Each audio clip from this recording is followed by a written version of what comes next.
Investigation शुरू करते हैं। मूवी के शुरुआत में हम एक रशियन प्राइवेट लैब को देखते हैं, जहाँ पर हम देख रहे हैं कि बच्चों के ऊपर टेस्ट हो रहे हैं। उनके bone marrow and neural schema के ऊपर कुछ टेस्ट हो रहे हैं, जो कि रिवर्स इंजीनियरिंग के थ्रू कुछ करा जा रहा है। प्रेजेंट टाइम में टेक्नोलॉजी बहुत हाई है और हम देख रहे हैं कि बच्चों को बहुत दर्द हो रहा है। उनमें से एक बच्चा उधर से भाग जाता है और पूरे high security and Russian soldier उस बच्चे के पीछे लग गए हैं। फिर हमको गोवा में फ्रांसिस को दिखाया जाता है। फ्रांसिस और उसका चेला एक बाउंटी हंटर है। जो काम पुलिस से नहीं होते वो काम ये लोग करते हैं, मतलब बड़े बड़े गैंगस्टर को पकड़ना, डॉन को पकड़ना, ये सब कुछ ये करते हैं। तो गोवा पुलिस कमिश्नर इनसे ही काम करा रहा है डिसूजा को पकड़ने के लिए। फ्रांसिस को सिर्फ पैसे से ही मतलब है। इमोशन, दुख, दर्द उसके अंदर कुछ भी नहीं है। पैसे के लिए वो कुछ भी कर सकता है। डिसूजा को तो फ्रांसिस पकड़ लेता है, पर जब उसे पकड़ने के लिए जाता है हम देखते हैं जो भागा हुआ बच्चा होता है वो तो फ्रांसिस से मिलता है और फ्रांसिस को वो देखे जा रहा था। और फ्रांसिस मानो उसे देखने के बाद उसे कुछ फ्लैशबैक याद आ रहा था जो कि उसी से ही जुड़ा हुआ हो, मानो कुछ पुनर्जन्म टाइप का। तो उस बच्चे को वो उधर नहीं छोड़ता, वो अपने साथ ले आता है। पर जब वो अपने साथ ले आता है तब डिसूजा के लोग और उस बच्चे के पीछे जो लोग पड़े हुए थे रशियन माफिया, उन लोगों के पीछे पड़ जाते हैं। वो लोग हेलीपैड से आते हैं और अंधाधुंध गोलियां चलाना शुरू कर देते हैं। गोली चलाने की वजह से फ्रांसिस भी घायल हो जाता है, पर वो लोग फ्रांसिस को नहीं, वो लोग ले जाने आए थे उस बच्चे को। डिसूजा को बचाने के लिए जो लोग आए थे वो लोग तो पहले ही मर चुके हैं, क्योंकि इन्होंने इतना राउंड गोलियां चलाए। इसके साथ उन्होंने रॉकेट लॉन्चर भी यूज किया है। पता नहीं इस बच्चे के पीछे क्या राज है। फिर रशियन लोग इस बच्चे के गले में पट्टा डालता है और उसको हाई सिक्योरिटी के अंदर हेलीपैड में बिठा देते हैं। फ्रांसिस बहुत कोशिश करता है उसे बचाने के लिए और उन लोगों के पीछे पीछे भागता है। फिर इधर से हमको फ्लैशबैक दिखाया जाता है। हम चले जाते हैं सीधा एंशिएंट टाइम में, जहाँ पर हम समुद्र में तूफानी जहाजों को देखते हैं और उसमें हम देखते हैं रोमन राजा को।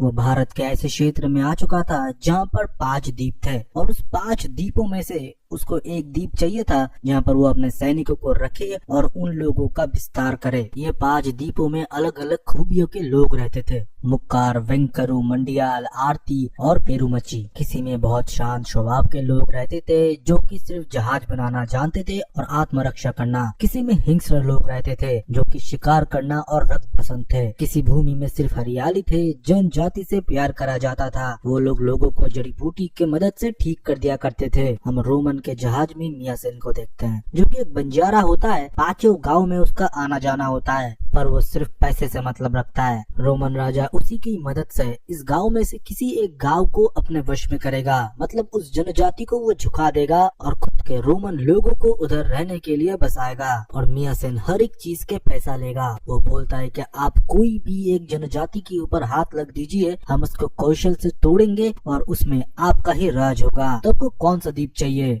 रोमन राजा तब बोलता है कि हमको पेरुमाची चाहिए। तब मिया सेन गोरुआ को बुलाता है, जो कि पेरुमाची का ही आदमी है। वो पेरुमाची के राजा का बिल्कुल खास है। उसके ऊपर आंख बंद करके राजा भरोसा करते हैं। पर गेरुआ बोल देता है, राजा का बेटा जब तक जिंदा है तब तक पेरुमाची को हम ऐसे नहीं ले सकते। हमको कौशल से उसके हर एक बलवान योद्धा को लाना पड़ेगा और मौत का घात उतारना पड़ेगा, तभी हम पेरुमाची के ऊपर कब्जा कर सकते हैं और लास्ट में राजा के बेटे को मारेंगे। सबसे खूंखार वही है।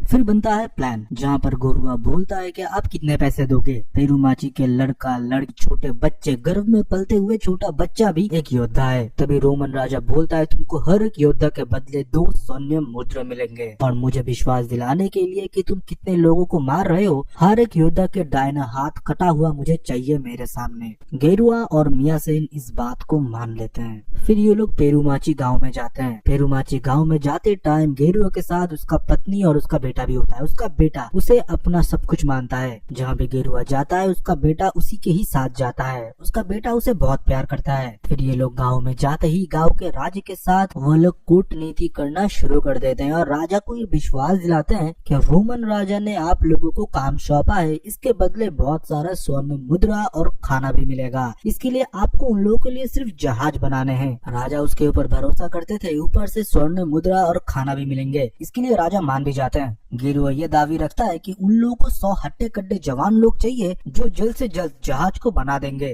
राजा तब हाँ बोल देता है और 100 लोगों को उसके साथ भेज देता है। 100 लोग जब वो लेके जा रहा होता है, उसके साथ उसकी बीवी और बच्चे भी जा रहे थे। रास्ते में एक कुत्ता मरा पड़ा हुआ होता है, इसलिए उसके बीवी बच्चों को वो बोलता है कि इसको दफना दो, हम थोड़ी देर बाद ही लौट आएंगे। पर जो 100 लोगों को वो लेके जाता है वो दूसरे लोगों के द्वारा उन लोगों को मरवा देता है और खुद भी मारता है। हर एक को मारने के बाद हर एक योद्धा का दाहिना हाथ वो काट देता है और नदी में बहा देता है, जो कि रोमन राजा देखता है और उसे विश्वास हो जाता है कि प्लान काम कर रहा है। एक बार ऐसा करने के बाद गेरुआ समझता है कि उसका प्लान काम कर रहा है और पेरूमेची के लोगों को वो झुका सकता है और धीरे धीरे ऐसे जवानों को वो द्वीप के बाहर लेके जाएगा और रोमन के लोगों के द्वारा और खुद के लोगों के द्वारा उनको मारने के बाद उनका दाहिना हाथ काट देगा और ऊपर से हर एक योद्धा के बदले उसको 2 स्वर्ण मुद्रा भी मिल रहे थे। दूसरी बार फिर से वो राजा के पास जाता है और वही कहानी दोहराता है और ये बोलता है रोमन राजा को और जहाज चाहिए और मजबूत जहाज चाहिए, इसलिए और 100 लोग लगेंगे। वो फिर से 100 लोग लेके जाता है और राजा इस बार भी हामी में हाँ भरता है। पर इस बार जब वो लोगों को लेके जाता है मौत के घाट उतारने के लिए, तब एक आदमी उनमें से चीख पड़ता है और ये बोलता है कोई आगे नहीं जाएगा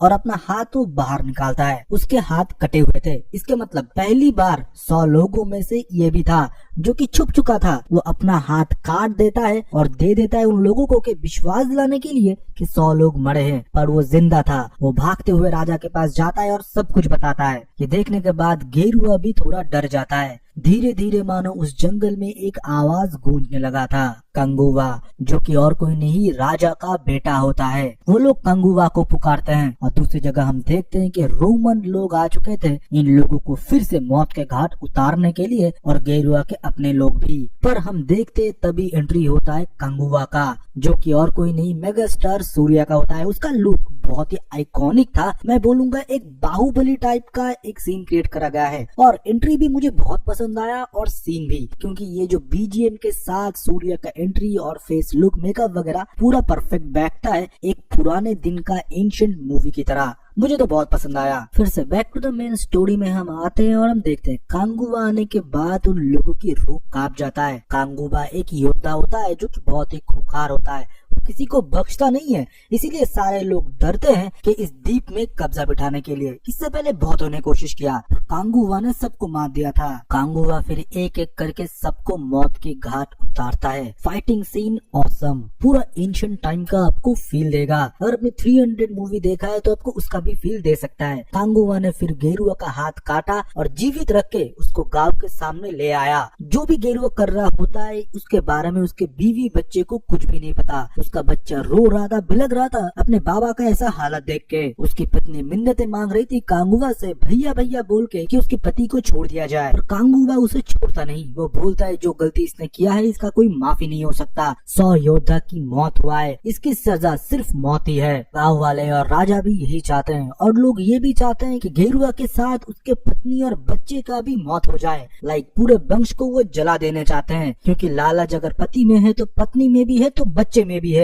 वो लोग चाहते हैं कि इसको जड़ से वो खत्म कर दे, पर कांगुवा इसके लिए राजी नहीं था। कांगुवा सबको समझाने की ये कोशिश करते हैं कि लालच पीढ़ी दर पीढ़ी नहीं बढ़ते, हमको सिर्फ दोषी को ही सजा देना चाहिए, पर कोई नहीं मान रहा था। तभी हम देखते हैं कि गेरुआ की पत्नी उसके सामने भागते हुए आती है और कांगुवा से एक वादा मांगती है भैया बोल के कि मेरे बच्चे को आप कुछ नहीं होने दोगे, और अपने पति के साथ वो आग में कूद जाती है। गेरुआ के बच्चे ने अपने माँ बाप को अपने आंखों के सामने जलते हुए देखा। जिस बाप से उसने इतना ज्यादा प्यार किया वो आज उसी की आंखों के सामने जल रहा है, और जिस हत्यारा ने उसके बाप को मारा है ऐसे उसी के हाथ उसके माँ ने उसको सौंप दिया है। उसी क्षण से कांगुवा के लिए इस लड़की के मन में नफरत बढ़ चुका था। नफरत ऐसा कि कांगुवा को वो मौत के घाट उतार देगा, पर वो सही मौका ढूंढ रहा होता है। पर कांगुवा को सिर्फ एक बच्चा दिखता है उसमें। रोमन राजा के हाथ में पेरूमेची तो नहीं आया। कांगुवा ने आके लास्ट मिनट में सब लोगों को मौत के घाट उतार दिया, पर मियासेन अभी भी जिंदा था। वो बोलता है कि अगर कांगुवा को और पेरूमेची को हमको झुकाना है तो हमको आरती का साथ लेना पड़ेगा। आरती एक ऐसा जगह है जो कि मौत से भी भयानक है। लाल बंजर जमीन खून से नहलाते हैं उसके राजा को, जो कि और कोई नहीं खुद आरती होता है। दिखने में बहुत ही भयानक और कंकाल के मांस से पहना हुआ उसका शरीर का वस्त्र आप एक बार में देख के जरूर घबरा जाएंगे। बाहुबली में आपको याद होगा कि कालकेय जो कि फर्स्ट टाइम हमको ऐसा कैरेक्टर इंट्रोड्यूस हुआ था, उस टाइप का आपको देखने को मिलेगा आरती में, उससे भी भयानक। बॉबी देओल ने जो इसका रोल परफॉर्म किया है बहुत ही बेहतरीन। आप एकदम विलन लुक पे बॉबी देओल को देखेंगे इस मूवी में। फिर रोमन राजा और मिया सेन फिर से जाते हैं और आरती को वही लालसा वो देते हैं, स्वर्ण मुद्रा और खाने की, और उसके लिए एक शर्त रखते हैं कि पेरुमेची को हमको झुकाना है। पेरुमेची के कांगुवा को आप मार देंगे तो ये सब कुछ आपका होगा। आरती भी इस बात को मान जाता है क्योंकि ये बहुत खूंखार है, इसको सिर्फ खून चाहिए और बहुत पैसा। और ये आज से नहीं, बहुत सालों से इन दोनों के बीच में राइवलरी चल रहा है, मतलब आरती कम्युनिटी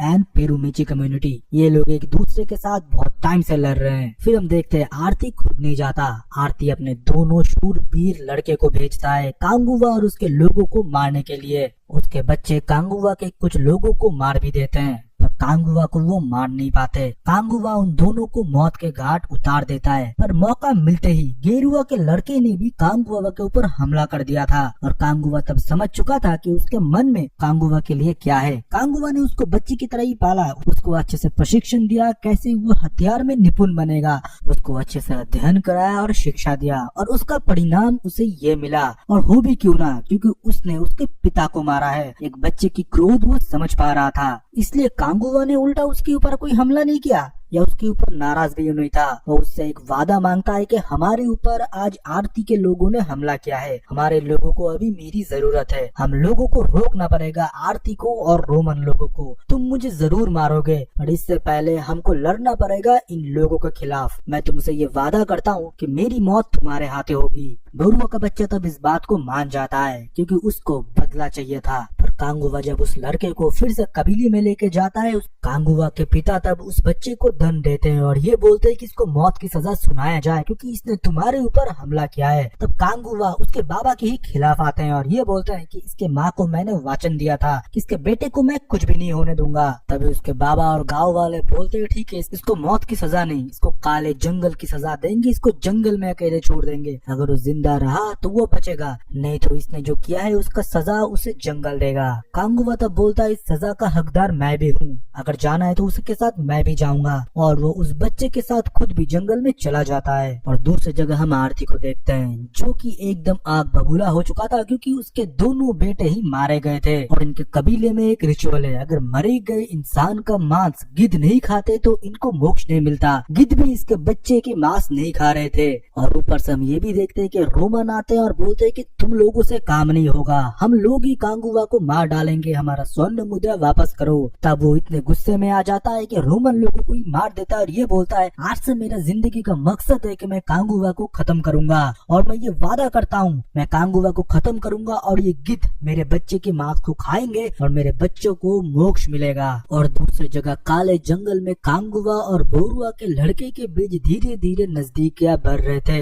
कांगुवा ने खुद को पूरा समर्पित कर दिया था उसके लड़के के सामने। वो बच्चा देख रहा था कि कांगुवा की कोई गलती नहीं है, वो कबीले के लिए क्या कुछ करता है, उसके ही बाबा गलत थे, इसलिए कांगुवा ने उसको सजा दिया। धीरे धीरे वो कांगुवा के प्रति नरमी हो रहा था। और दूसरी जगह हम देखते हैं जड़ी बूटी लेने के लिए जब पेरुमाची की औरतें गए थे बर्फीले जंगल में, उधर आरती के लोग फिर से उन लोगों को बंदी बना लेते ये बोलते हुए कि कांगुवा किधर है, क्योंकि कांगुवा तो कबीले में नहीं था। ये बात तो उन लोगों को पता चल चुका था, पर उन लोगों को ये नहीं पता था कि कांगुवा ने उसके कबीले के औरतों बच्चों को सबको प्रशिक्षण दे के रखा था कि दुश्मन एक हो या 100, उनसे लड़ने की प्रतिभा तुम में होना चाहिए। तो हर एक औरतों ने उन लोगों का सामना किया और उन लोगों को मौत के घाट उतारा। और दूसरी जगह हम देखते हैं एक के बाद एक मौत होने की वजह से आरती बौखला चुका था। वो फिर कबीले में हमला कर देता है। कबीले में जब हमला करता है कांगुवा तब काले जंगल में होता है। कांगुवा कबीले वालों को नहीं बचा पाता और आरती ने उसके बाबा मतलब कबीले के राजा को मार दिया था। पेरुमाची का सिंहासन अब खाली था। आरती उधर विराजमान होता है और कांगुवा को ललकारता है। कांगुवा का जब अपने पिता का मौत के बारे में पता चलता है उसके पैरों तले जमीन चला जाता है। उसके आंखों में रक्त उतार रहा था और उसे लग रहा था कि वो आरती के खून से वो खुद नहाएगा। फिर वो पेरुमाची लौटता है। पेरुमाची लौटने के बाद आरती के हर एक लोगों को वो मौत के घाट उतारता है और आरती के साथ उसका आमना सामना होता है। ये दोनों एक दूसरे के ऊपर ही भारी पड़ रहे थे। दोनों ही खूंखार जानवर की तरह एक दूसरे के साथ लड़ रहे थे। पर ऐसा एक पॉइंट आया था जिस जगह पर आरती गेरुआ के बच्चे को ढाल बना के कांगुवा के साथ लड़ रहा होता है। कांगुवा गेरुआ के लड़के को कुछ नहीं होने दे सकता क्योंकि उसने वचन दिया है और वो अपने बच्चे की तरह उसे पाल रहा था। तब गेरुआ के बच्चे के मन में भी सहानुभूति आता है और वो कांगुवा को बाबा कह के पुकारता है। जब आरती उसे ढाल बना के कांगुवा के साथ लड़ रहा होता है, वो खुद के जान को बलिदान देता है कि कांगुवा आरती को हरा पाए और कबीले को बचा पाए, और वो होता भी है। गेरुआ के बच्चे के जाने के बाद कांगुवा मानो एक जानलेवा तलवार की तरह हो चुका था। वो आरती को बहुत बेरहमी से मारता है, उसके बॉडी के हर एक हिस्से को वो नोच डालता है और खून से अपने पूरे शरीर को वो मल रहा होता है। देखने से लग रहा था कि कांगुवा ने नरसंहार किया है। और दूसरी जगह हम प्रेजेंट टाइम में देखते हैं उस बच्चे को जब वो लोग लेके जा रहे होते हैं, फ्रांसिस अपने आप को छुड़ा के उस लड़के के पीछे जाते हैं। पीछे जाते हुए वो लोग एक पोर्ट एरिया में पहुंचते हैं। वो लोग हर एक कंटेनर चेक करते हैं और एक कंटेनर के अंदर उस बच्चे की माथे पे फिर से वो देखते हैं कि एक्सपेरिमेंट हो रहा होता है। फ्रांसिस जाता है और उन लोगों को मारना शुरू कर देता है। तब तक वो कंटेनर हवा में उड़ चुका था। फ्रांसिस जाता है और उन लोगों को मारते हुए उस बच्चे को वो छुड़ा लेता है और उसे तब उस बच्चे की फ्लैशबैक याद आ रहा था और उसे अपने पुनर्जन्म वगैरह याद आ रहे थे। वो बच्चा और कोई नहीं था, वो बच्चा बेरुआ का लड़का ही था जो कि पुनर्जन्म ले चुका है। दूसरी जगह हम देखते हैं आरती कबीले में जब आरती मर चुका होता है, उसको आग देने के लिए उसका बेटा जब आगे आता है जो कि अपाहिज हो चुका था, तब उसके हाथ को काटते हुए उसका और एक बेटा आता है जो कि एक दासी से होता है। वो भी बहुत खूंखार होता है और बोलता है कि मेरा जीवन का मकसद हो चुका है कि मैं कांगुवा को मौत के घाट उतारूंगा। और फिर से हमको प्रेजेंट टाइम में वही बच्चा दिखाया जाता है जिस बच्चे को हम देख पाते हैं जब फ्रांसिस उसे छुड़ा रहा होता है, उसका फोटो कोई खींच लेता है और डेटा एनालिसिस में डाला जाता है, जहाँ पर हम एक संकी आदमी को देखते हैं जो कि उसे कांगुवा कह के पुकार रहा होता है। मतलब फ्रांसिस ने इस बच्चे को ढूंढा या इस बच्चे ने इसको ढूंढा, वही लास्ट में पूरा बदल चुका है। इस बच्चे के पास अंदरूनी शक्तियां भी हमको देखने को मिलता है। वो मेटल के हर एक चीज को हवा में उड़ा सकता है। यहाँ पर हम ये भी देखते हैं फ्रांसिस अपने दोस्त से बात कर रहा होता है कि इसे देख के मुझे अपने पुराने विजन याद आ रहे थे जहाँ पर मैं एक योद्धा था, मुझे कुछ समझ में नहीं आ रहा मेरे साथ क्या हो रहा है। और इसी के साथ इस मूवी का तो एंड हो जाता है, पर बहुत सारे सवाल और मूवी के जॉनर के ऊपर मेरा क्वेश्चन रहेगा कि ये एक साइफर एंशिएंट किस्म का मूवी है जो कि पहले कभी बना नहीं है। मुझे लगा एंशिएंट पीरियड का मूवी है जहाँ पर साइफाई